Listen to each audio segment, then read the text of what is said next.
আমার কৈশোরে একটা মনে প্রশ্ন জেগেছিল যে রাষ্ট্রের মালিক জনগণ, সেই গাজীপুর থেকে ট্রেনের ছাদে চড়ে নয়াপল্টনে এসে প্রোগ্রাম করা। চট্টগ্রাম বিশ্ববিদ্যালয়ের রাজনীতিতে কিভাবে জড়ালেন? বিশ্ববিদ্যালয়ে ভর্তির পর বিশ্ববিদ্যালয়ের যে নেতৃবৃন্দ আছে তাদের সাথে যোগাযোগ হয়।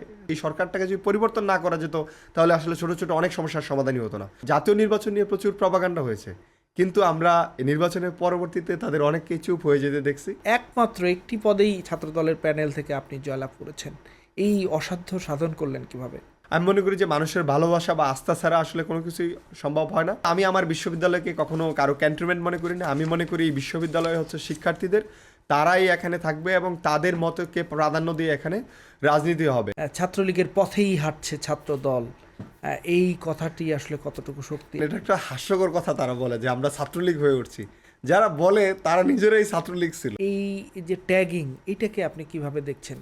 তাদেরকে আমরা গুপ্ত বলছি, যারা আসলে সত্যিকার অর্থেই গুপ্ত। এটা শিক্ষার্থী মাত্র এই বিষয়গুলো জানেন। জিয়া পরিবারের একটা লিগেসি আছে, তারা সবসময় কথা রাখে। আমাকে ডাকলেন এবং কাছে বসালেন এবং আমার সাথে কথা বললেন, সেটা আমার আসলে একটা স্বপ্নের মুহূর্তের মতো ছিল। নিজেকে ভবিষ্যতে কোথায় দেখতে চান? সেটা সময়ই বলে দিবে আসলে আমি কোন জায়গায় যাব। কিন্তু আপাতত আমার যে কাজ সেটা আমি খুব ভালোভাবে করতে চাই। ছাত্রদল কিংবা অন্য কোনো ছাত্র সংগঠনের প্রেম করাতে বিধিনিষেধ আছে এরকম আমার জানা নাই।